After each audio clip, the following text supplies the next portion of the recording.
dia kan semenjak mati yang kedua ini nggak bisa gerak bang. Diam aja di kasur gitu di rumah nenek saya itu. Tapi kejanggalan yang anehnya itu tetangganya bilang dia suka lihat di rumahnya gitu kan, lagi nyapu, lagi bersih-bersih rumah. Cuma si gordennya sama jendela kamarnya itu kan ketutup terus gitu. Tapi lihat dia masuk rumah.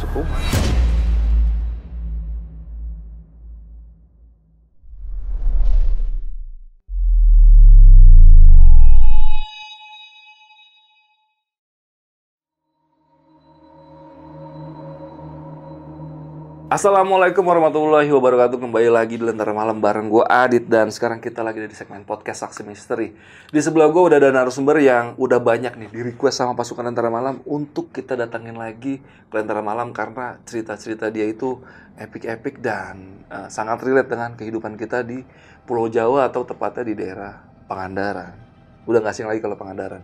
Di sebelah gue udah ada Bang Anditya. Bang Anditya, apa kabar? Alhamdulillah baik bang. Wah, sehat nih. Alhamdulillah. Jauh-jauh lagi dari Pangandaran mampir lagi ke Jakarta, dan makasih banget udah nyempetin waktu untuk mampir ke Lentera Malam, Bang.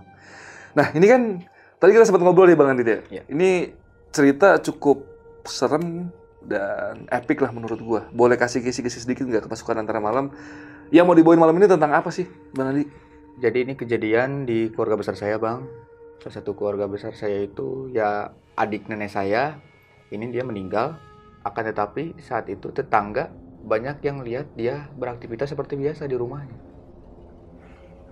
Oke, jadi dia udah meninggal tapi tetangga-tetangga itu masih ngelihat dia aktivitas seperti kayak nyapu segala macam, seperti semasa hidupnya dia lah. Iya. Wah. Dan pasti semua itu ada misteri di baliknya, kenapa bisa seperti itu kejadiannya. Dan buat kalian yang penasaran, simak terus podcast ini sampai habis karena bakal diceritain secara detail sama Bang Anditya kenapa almarhum neneknya bisa seperti itu ya. Ini almarhum nenek atau adik nenek? Adik nenek. Adik nenek, tapi tetap aja lu manggilnya nenek juga ya. Karena ya masih satu keluarga gitu loh. Dan tadi kan lu sebut itu tetangga lu yang lihatnya. Dan kejadian ini saksinya siapa aja sih? Kalau selain tetangga lu ya? Ini dari keluarga juga kan ada yang di sana. Jadi masih nggak ikut ke Parigi, masih di sana. Terus kemudian dari keluarga juga, dari pihak RT juga udah banyak laporan yang ke RT bahwa udah meninggal nih orangnya, tapi masih ada di rumah beraktivitas seperti kayak biasa. Berarti di saat itu kampung lu tuh gempar. Iya. Keluarga besar tahu kejadiannya, saksinya banyak, sampai RT pun tahu. Wah, ini kejadian tahun berapa sih Bang? Tahun 2009. 2009. Saya masih SMP dulu. SMP. Oke. Jadi buat kalian yang penasaran sama ceritanya, ini gue jamin epic. Pastikan kalian nonton terus sampai habis. Tapi sebelum itu gue mau infoin dulu nih, buat kalian yang pengen jadi narasumber seperti Bang Anditya yang ada di sebelah gue, kalian bisa langsung aja WhatsApp ke nomor yang ada di bawah ini, kirim voice note kalian agar segera kita undang ke Lentera Malam. Dan satu lagi, jangan lupa mampir ke anak channel Lentera Malam, itu namanya Telusur. Di sana kita banyak angkat profesi-profesi horor seperti tukang ojek, tukang beca, tukang baja, dan lain-lain tentang pengalaman mistisnya ketika dia menjalani profesi tersebut, dan kita syuting langsung di TKP-nya. Oke, Bang Andi, udah siap nih buat cerita malam ini nih? Siap. Oke, nggak usah lama-lama lagi. Sebelum kalian ceritanya, kalian tonton dulu intronya.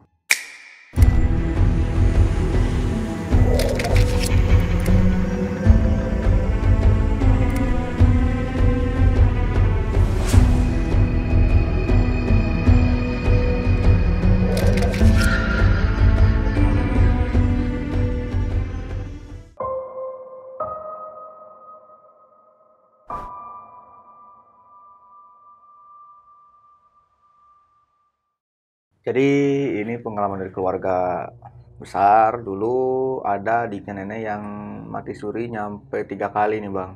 Oke. Dulu waktu saya masih SMP tahun 2009. Pertama dia meninggal kan di rumahnya.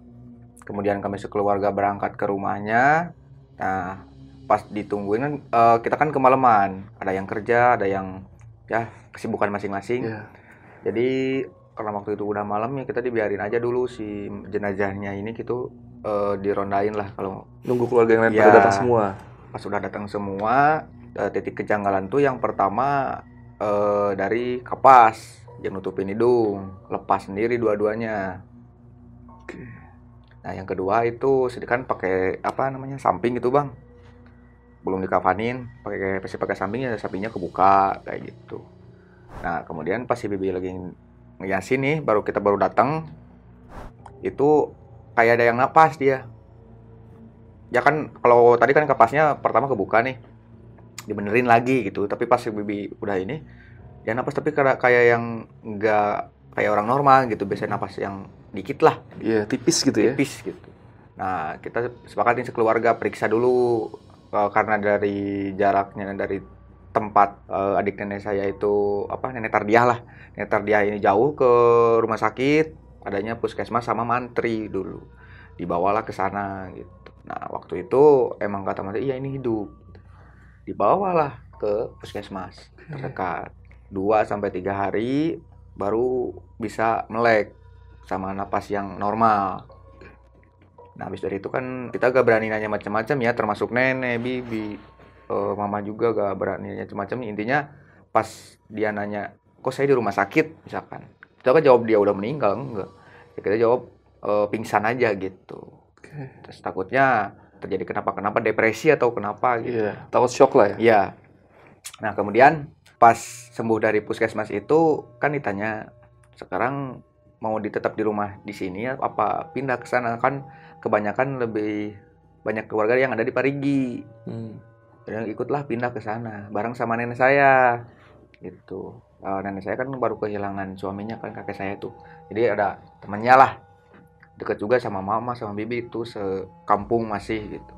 Nah kemudian selang 2 minggu itu emang posisinya ketemu di sela-sela antara pintu WC sama dapur, itu mati lagi dia, tergeletak lagi gitu. Tapi ya nenek maksudnya mungkin pingsan gitu kan, tapi pas dicek tadinya udah meninggal. Nah kita tungguin aja nih 1 malam 2 malam gitu, takutnya hidup lagi. Iya, takutnya hidup lagi. Tapi ternyata pas di di apa sih namanya itu kalau misalkan mau dikafanin ya, itu dia gerak lagi katanya. Ya udahlah, dari sana mah kita nunggu sampai berbulan-bulan itu. Hah? Ya maksudnya dia kan semenjak mati yang kedua ini gak bisa gerak bang.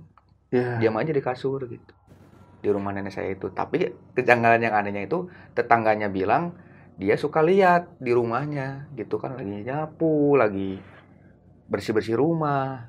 Cuma si gordengnya sama jendela kamarnya itu kan ketutup terus gitu. Tapi lihat dia masuk keluar masuk rumah.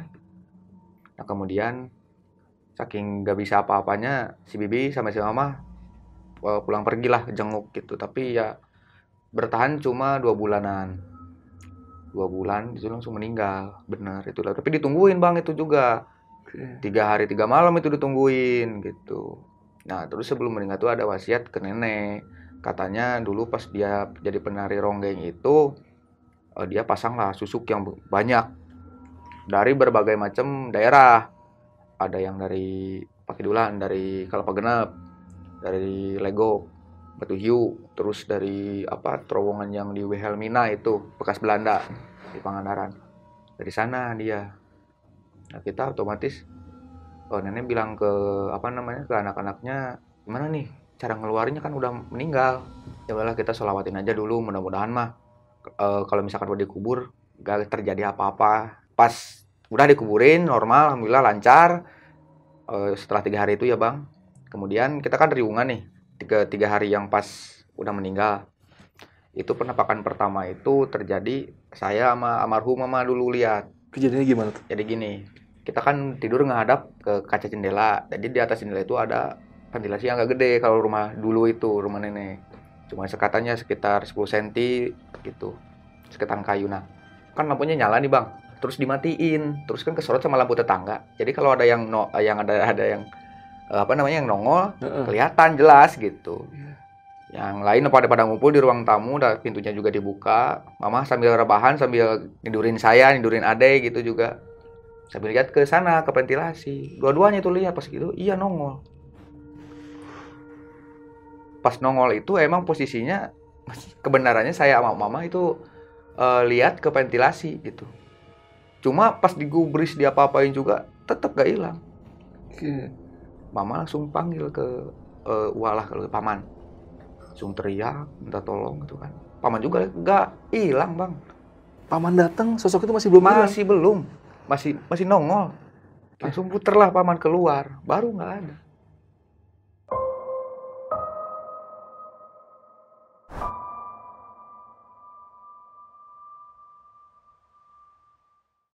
Nah, kemudian kita sepakatlah pindah tidur ke kamar yang bekas nenek dulu. Dia tidur di sana. Nah, bibi sama anaknya juga sama kayak saya ya gitu. Pas dia tidur, ditongolin sama. Jadi kita pindah tidur nih. Saya sama rumah mama pindah tidur ke kamar belakang. Itu kan nggak ada ventilasinya, cuma ada jendela doang. Nah, dia pindah tidur, Bi. Pindah tidur aja di sana lah. Sieun misi air tadi katanya. Nah, pas gak lama teriak langsung. Setengah jam dari itu teriak langsung, katanya dia sama lihat. Lihat almarhum di situ. Iya. Nongolnya itu emang kayak kain kafan, cuma yang saya inget emang kayak tudung loh, Bang. Gak kayak pocong, jadi Enggak diikat iya, gitu. Enggak, kayak tudung gini. Jadi nutupin segini doang. Wah, kayak falak ya? Iya. Iya. Itu yang benar-benar mukanya pucet lah. Pucet. Saking pucetnya ambil sama lah kayak tembok ini putihnya mukanya. Iya. Yang saya inget itu. Nah, terus udahlah jangan ada yang tidur di sini gitu. Dikunci aja kamarnya. Emang kamar itu tuh dulu pernah dipakai dia buat istirahat tuh. Kamar nenek yang di depan ini. Nah, kemudian ke tetangga tuh ada yang cerita. Jadi pas waktu kejadian yang ketiga malamnya ini, tetangga kan ke depan mau buang air kecil. Tetangga sebelahan cuma kehalangin gang doang. Jadi pas dia lihat ke kiri itu, dia lihat ngelayang, Bang. Si almarhum ini. Iya. Ngelayang, cuma ya dia gak nampakin mukanya gitu. Langsung ngebilang pas besoknya, pantesan kemarin ada yang gitulah, ada yang ngelayang di dekat rumah. Saya kirain siapa, ternyata ya mungkin itu almarhum. Iya. Nah, kemudian pas begitu kita rembugan, nenek tuh bilang langsung ke ini mah harus diberesin cepet-cepet biar gak jadi teror ke warga yang lain. Termasuk juga ini jam 1 malam, masih ingat itu saya dulu. Kan dulu kalau misalkan banyak keluarga besar, punya anak-anak kecil kan suka main sampai tengah malam ya, Bang ya. Nah, kita gak kontrol nih, main sampai jam 1 di halaman. Jam 1 itu logikanya kan gak ada tukang sayur. Apalagi di kampung dulu. Datenglah tukang sayur ini jam 1 malam. Nawarin itu maksa. Ya saya panggil aja gitu kan, orang tua gitu. Mah, di sini tukang sayur. Nawarin aja, ceng. Datang lah mama. Kok jam segini, Mas? Emang tukang sayur itu beda beberapa rumah dari rumah nenek gitu kan. Kenal lah. Kenal. Cuma dia pandangannya kayak gini-gini doang. Kayak pengen masuk ke dalam rumah gitu. Gak, ini pengen iniin sayur. Maksa. Gratis juga gak apa-apa katanya. Ambil. Oh enggak ah. Mama udah pilih. Ada nggak beres? Iya, ada yang aneh nih. Cuma si Mas ini kan ngomongnya kan Jawa. Dia ngomong Sunda yang bener-bener orang Sunda asli, logatnya beda. Jadi semua udah curiga ini. Ya udahlah, kalau misalkan kata tukang sayurnya kalau misalkan gak mau, ya udah gak apa-apa, saya bawa lagi. Tapi tetap pas begitu juga dia. Itu apa namanya, kayak lihat orang gitu, lihat kondisi rumah gitu. Langsung nggak ada, hilang. Nah, besoknya kita tanyain lah di hari ke-6 tuh, Bang. Mas, kok tumben dagang sayurnya jam 1? Lah, kapan? Saya ke Purbalingga. Wah. Nah, dari sana, Bang. Mulai bener-bener agak sedikit ekstrim lah gitu kan. Sampai nyerupai gitu, ada apa ini kan. Ternyata ditelusuri kita nanya ke orang yang bisa. Ternyata adiknya nenek ini ya gitu, pasang ilmu, pasang susuk yang beda-beda dari tempat ke tempat lain. Jadi bentrok. Begitu pas dia mau meninggal juga sulit lah. Jadi kita juga dari pihak keluarga pengen ngebantu juga. Kalau misalkan bilangnya telat kayak gini, kita kan juga bingung, Bang. Ya udah, gimana baiknya. Terus kita rembugan nih di malam mau ke-7 malamnya. Kita lagi rembugan di dalam rumah, keluarga sebesar semua ada, Ustadz ada. Pas kita lagi ngobrol-ngobrol itu ada suara kayak cewek yang nangis, Bang. Itu suara yang bener-bener suara adik nenek saya. Almarhum? Iya. Jadi kalau di Sunda ini tolong. Nyeri. Kita kan yang notice tuh semua orang, Bang. Dengar semua. Kalau misalkan ini saksi matanya juga nanti suruh nonton lah gitu kan. Suruh komen. Suruh komen. Iya. Beri penjelasan lah gitu. Iya. Lihat semua masih hidup semua. Kecuali ya mungkin mama sama Rum Bibi sama neneknya udah gak ada.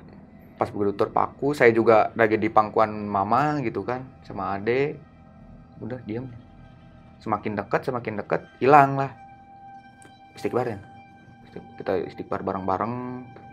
Terus si ustadznya ini berdiri, nanya mau apa gitu kan. Tapi gak ada lagi jawaban yang melalui tangisan atau apa bang.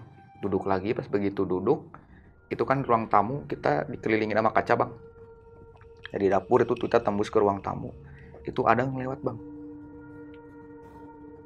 Melayang. Yang notice itu bibi saya yang di pinggir. Yang lihat dia yang doang. Lihat. Enggak semuanya pas dia bilang astagfirullahaladzim sambil nunjuk, semua lihat ke sana. Ada lihat lewat. Wah. Itu sempat ramai bang kamu saya itu. Lewat langsung ke area yang gelap di sana.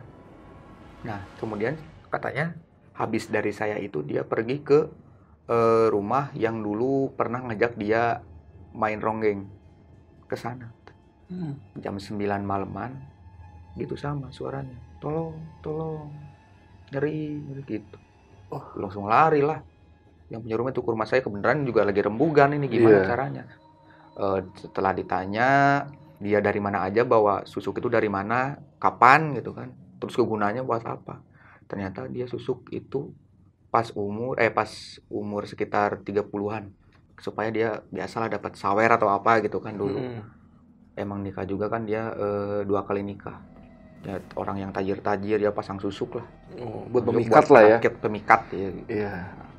Cuma kan disaranin dulu juga sama yang bawanya, yang mending kalau misalkan pasang susuk ke satu orang, ke satu tempat, jangan ke banyak tempat. Dia kan ambisi lah, pengen yang benar-benar tinggi ilmunya. Ya udah, kejadiannya ya gitu, susah gitu. Tapi ya alhamdulillahnya kita udah rembugan, kita panggil mediator yang juga bisa gitu kan, bareng sama ustadznya. 3 orang itu berangkat malam-malam ke makamnya dia. Saya mau gak ikut, yang dewasa-dewasa aja gitu kan, RT, terus pak ustadznya sama yang mediatornya yang bisa ini.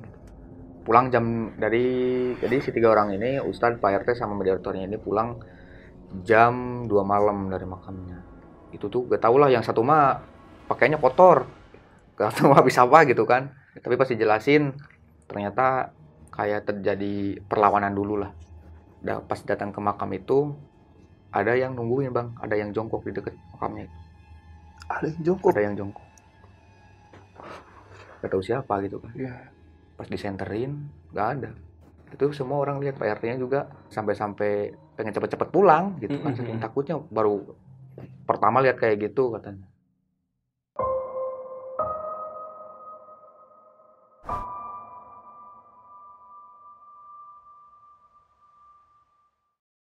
Nah, terus setelah di rumah diinformasikan bahwa masalahnya udah selesai. Cuma satu yang dia pinta, tolong pergi ke rumah dia, ada nanti kotak yang di lemari katanya. Kan baju ada, kalau ada di sini, kalau ada di saya kan bang, kalau ada udah yang udah meninggal, pakaiannya suka dikasihin. Pakaiannya, bajunya, terus masuk. Kalau misalkan kasurnya itu yang bekas dia misalkan meninggal itu dibakar. Kalau di saya, nah ada kotak perhiasan, cuma nanti ada yang merah delima katanya, berbentuk hati. Nah yang itu tolong diiniin aja katanya, dihancurin aja, langsung dibuang ke laut. Itu menurut ustadznya ya, menurut mediatornya juga. Besoknya lah kita cari gitu kan, posisikan udah malam. Pas begitu dicari, ternyata si batu merahnya ini nggak ada bang. Kotaknya ada, cuma batu yang dibilang itu nggak ada. Dihilang lah karena pas pulang nggak ada. Kebenaran ini kasur bekas dia sama pakaian yang dia bawa nih ke nenek dulu belum dikasihin ke orang, masih tertata rapi lah. Kasur belum dibakar juga. Nah kemudian inisiatif buka tuh di kantongnya, kita buka, ada ternyata di bawah sama dia. Wah, saking pentingnya itu dia, yang menurut saya sih buat pelindung lah. Nah kemudian waktu itu dulu pernah juga kejadian bang, dia itu posisinya lumpuh tapi gak bukan lumpuh ya, cuma kuat duduk doang.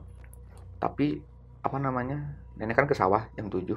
Dia jam 6 katanya, kata tetangga yang di sawah, lihat adiknya nenek saya itu di sawah lagi bersihin ini. Kayak jasadnya di sini tapi tubuh apa ada dia lain di tempat lain gitu ya? Ya kalau tahu orang sana jirimnya itu di sana. Oke. Jadi ya nenek gak ambil pusing lah, karena udah tahu gitu kan. Emang suka main seperti itu dia. Iya. Ya udahlah, daripada pas batu itunya udah kena, udah ini hancurin, masukin ke apa namanya, aqua gitu, langsung dibuang aja ke laut. Ke laut. Iya. Itu juga pakai perahu nelayan itu, karena nggak mau di pinggir. Kalau takutnya kalau misalkan ya ada orang iseng lah atau diambil gitu. Diambil. Karena jinnya cewek, jadi takut disalahgunakan sama orang-orang yang kebener lah. Udah mending kita buang aja. Buat apaan yang kayak gitu. Udah pihak keluarga juga, alhamdulillah sebelum 7-nya itu udah beres. Tapi yang ada kejanggalannya lagi pas 40 harinya. Masih ada lagi? Masih ada lagi nih. Oke. Nah, gini Bang. Di sumur-sumurnya itu kan deket sama leit itu kayak lumbung padi. Kayak lumbung padi. Nah, ada yang suka masak-masakan, bantu-bantu gitu kan. Kalau 40 harinya kan acaranya makan bareng gitu. Apa namanya? Buat bingkisan. Ada satu tetangga yang nggak tahu gitu kan. Yang baru datang lah pokoknya. Dia dari kota langsung bantu-bantu ke rumah, ke dapur. Nggak tahu kejadian yang mistis-mistisnya gitu. Ya udah, habis maghrib dia masak gitu kan sendiri deket lumbung padi ini. Nah kemudian dia pas udah jahit masakannya, "Nek, saya ke dalam dulu ya." Ya. Terus ke dalam, bilang sama nenek saya, "Itu tadi katanya ada almarhum, ada nenek Tardia bantuin saya masak." Nenek langsung itu dong, kaget. Udah dibersihin, udah di ini kok masih ada ya. Nah kemudian gak dibilangin udah meninggal nih. Terus dia bilang apa aja, gak bilang apa-apa, cuma bantuin doang. Kan itu dulu masak di luar dekat lumbung padi kan, di dapur penuh Bang yang masak, jadi dia masak sendiri. Terus dia bilang tuh kayak gini, jadi jangan pakai daging lah, jangan pakai sayur aja, udah daging mah buang aja gitu. Dia titip pesennya ke si yang masak ini. Nah gitu sih tadi mah ngobrol, nah kita ngobrol gitu, masa gak pakai daging, malu sama tetangga gitu. Udah jangan didengar. Nah udah 2 jam dari sana baru dikasih tahu. Kan itu ngeriungnya kan udah jam 8 lebih kan, udah isya lah. Kumpul ngeriung langsung dikasih tahu, nenek dia udah meninggal. Berarti yang bantu-bantu itu nggak tahu dia bantuin untuk si almarhum nenek Tardia. Iya. Cuman ikut gabung aja gitu. Ikut gabung aja dia gitu, masak sendiri. Iya. Posisinya di luar itu habis maghrib. Oke. Masaknya di tungku yang zaman dulu tuh, yang hawu lah kalau enggak. Gitu Bang. Jadi ya semenjak kejadian itu 40 harinya nggak ada gangguan-gangguan lagi sih yang aneh-aneh. Alhamdulillahnya mungkin udah diselamatin lah. Karena kita dari keluarga juga rutin buat kasih kiriman doa. Kalau misalkan lagi rembukan keluarga juga, kita kirim doanya gak cuman ke satu orang aja, buat semua keluarga. Jadi biar fair, biar adil lah.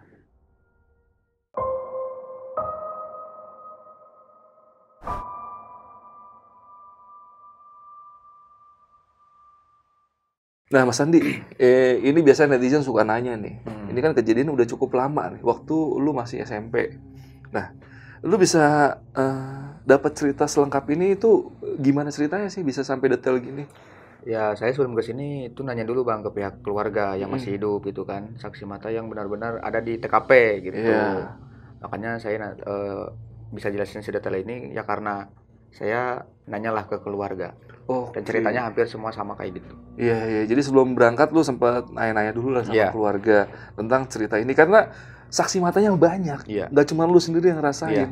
Bahkan satu keluarga itu tahu semua. Apalagi pas lagi tadi 7 harian ya, yang lagi pada 7 harian lagi pada rembuk ya. Itu suara malam nangisnya. Malam ke-6 mau ke-7. Iya, dan itu udah suara nangis ditambah lagi si almarhum jalan ke depan. Wah, anjir. Gokil, karena ini lu jauh-jauh dari Pangandaran pasti lu siapin banget lah cerita ini supaya nggak sepotong-sepotong saat di jalan ke pasukan antara malam. Jadi nggak usah nanya lagi, masih kecil kok bisa nginget gitu. Lanjut ke berikutnya nih, Mas Andi. Ya. Ini kan kejadiannya di Pangandaran ya. Ya. Dan sampai sekarang masih ada nggak sih tempat-tempat seperti itu yang tempat si almarhum itu ngambil susuk segala macam gitu di Pangandaran? Kalau sekarang sih mungkin nggak ada ya Bang ya. Cuma Mm-mm. kalau orang pribumi kampung kita tuh udah apa namanya, udah gak mentingin hal yang kayak gitu. Cuma yang dari luar nih banyak. Oh. Kayak contohnya orang luar Pulau Jawa, luar Kampung Parigi atau Pangandaran itu kebanyakan pasti kalau nanyain pelet ya kayak pelet, Mm-mm. kayak susu kayak gitu pasti nanyain ke orang ke kampung saya. Gitu. Iya, iya, iya. Oh, iya. Malahan dari orang-orang luar yang Orang-orang luar suka mencari kebanyakan seperti sekarang. itu. Iya, Padahal warga-warga Pangandaran sendiri pun udah lewat masa-masa seperti itu. betul. Iya, iya. Dan ini kan si almarhum ini kan pakai susuk sampai hampir 5 atau ya kita nggak tahu pastinya lah. Iya. Mungkin lu juga ada kurang atau lebihnya gitu Hmm. tentang susuk yang dipakainya karena kan ya kita nggak bisa nanya juga kalau almarhum udah meninggal ya. Itu bener nggak ada efeknya ketika dia semasa hidupnya gitu? Maksudnya kan dia sempat tari ronggeng ya. Itu emang sawerannya banyak atau gimana gitu? Dari saweran, iya Bang. Dari saweran terus apa namanya? Kalau misalkan ada main nih di misalkan di Jakarta di sini ya Bang ya. Si yang hajatnya ini minta artisnya pengen dia. Penari ronggengnya pengen dia.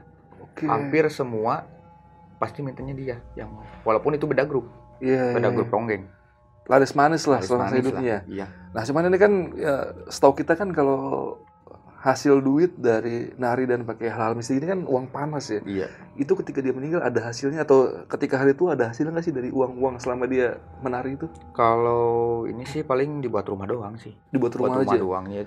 Jadi kenapa dia meninggalnya mungkin gak mau di rumah dia ya mungkin ada duitnya dari hasil gitu. Oh, oke. Dia pas meninggal pertama bangun, pas mau meninggal kedua mau dirawat sama nenek ya Pindah ke pindah. rumah Iya. neneknya, Iya. kakaknya itu ya? Iya. Rumah kakaknya dan akhirnya meninggal di sana. Mm. Gitu. Dan kan seperti dibawa ke puskesmas ya. Itu identifikasi dia puskesmas katanya kenapa sih dia? Serangan jantung. Serangan jantung. Jantung. Tapi kok masih bisa hidup lagi gitu? Gak tahu tuh.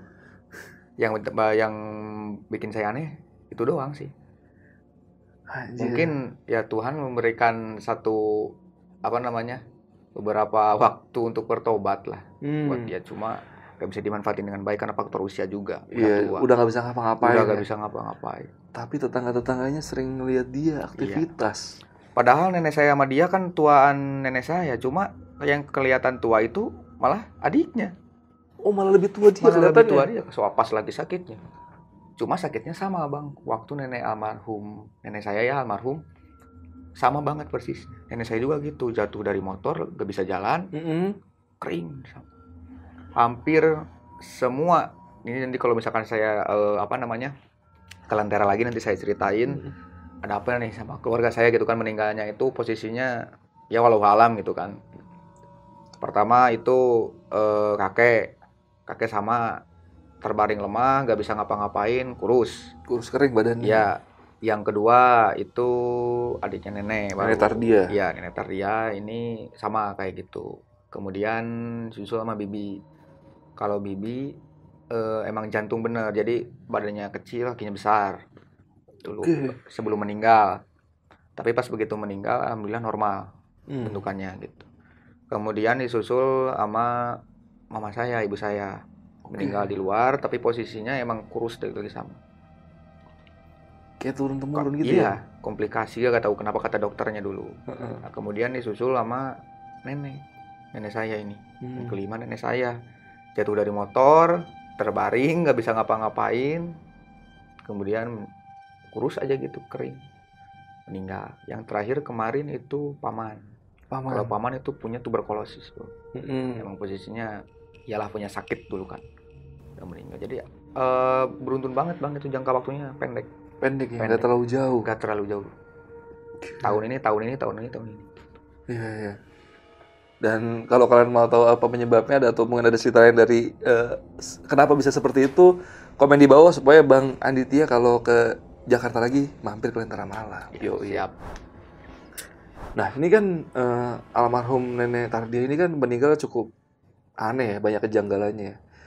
Itu keluarga ada yang dapat pesan nggak sih sebelum atau sesudah dia meninggal gitu, melalui mimpi atau penampakan langsung ada pesan yang terucap gitu? Paling ke nenek dulu. Ke nenek? Ya. Gimana tuh? Lewat mimpi dulu ke nenek saya gitu kan. Jadi isi pesannya itu dia minta tolong, pengen dibersihin susuknya, pengen dibersihin segala macam yang nempel di tubuhnya. Cuma ya dulu itu nenek nggak bilang bang, dia bilang ke keluarga, belum terbuka lah, itu kan belum terbuka ke semuanya, padahal jadi rahasia umum di keluarga gitu. Nah kemudian pas rembugan lah baru terbuka. Oke, dikasih tahu nggak di dalam mimpinya itu dia pakai susuka dari dukun yang mana aja gitu? Iya, yang paling tebal itu dia pakai susuk dukun yang dari Cikalong. Cikalong. Iya. Gak apa-apa tuh sebut namanya. Gak apa-apa. Gak apa-apa. Cikalong tuh paling tebel susuknya. Iya. Dia dulu ke sana nyampe nginep, nyampe gak tahu di mana ya. Intinya di daerah sana. Tolong deketin ke sana. Tapi ya percuma sih kalau deketin juga ke sana karena kita gak tahu di mana tempatnya gitu. Dia orangnya siapa gitu. Cuma nyebut di Cikalong aja. Cikalong aja. Iya. Tapi sempat nyoba ke sana. Kita nyuruh orang sih. Nyuruh orang ke sana. Buat nyari ada nggak dukun yang masang susuk segala macam gitu. Iya, ternyata ya nggak ada. Tapi Cikalong itu memang terkenal tempatnya untuk tempat perdukunan gitu. Kalau Cikalong sih enggak sih bang. Kalau familiar lebih ke dulu si nenek pernah ke atas di Batu Hiu itu dulu. Batu Hiu. Iya.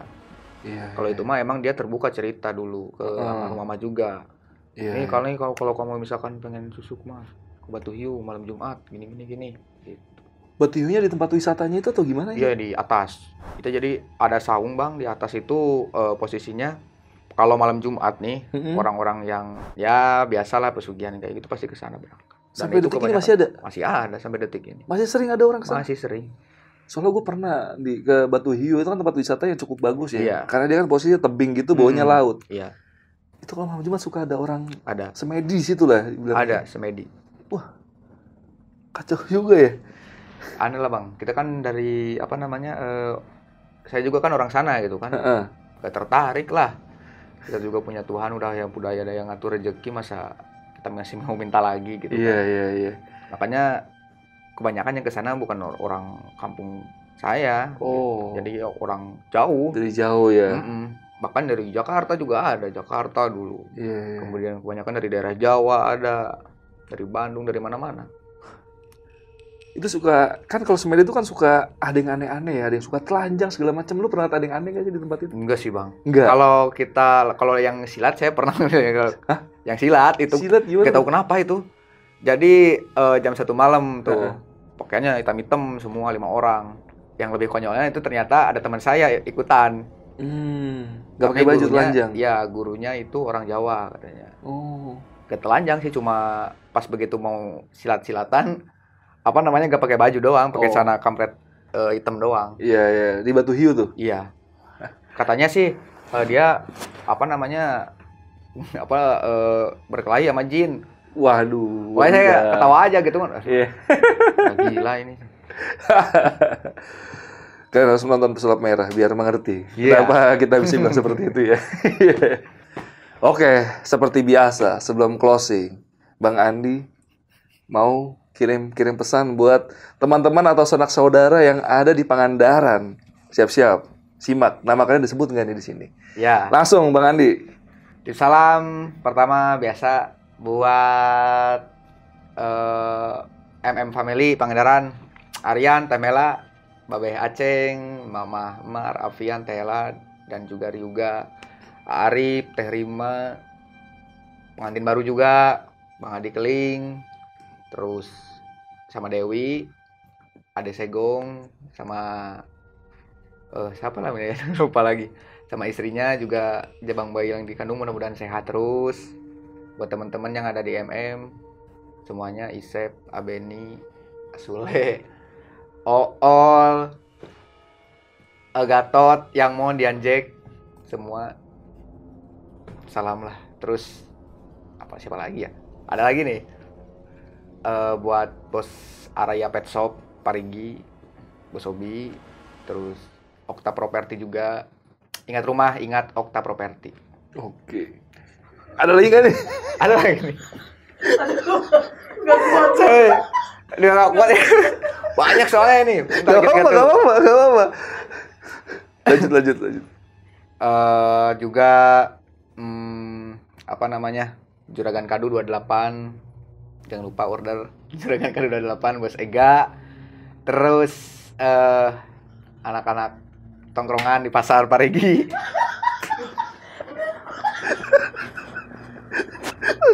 Apa? Itu judi online apa? Judi online. Judi online apa? Ya apa? 28 apa tadi? Juragan Kadu 28. Itu apa judi online? Oh, bukan, Bang. Bukan. Itu durian, tukang durian. Oke. Nah, kemudian anak-anak pasar, Kowi, Ayeng, Aep, semua salam.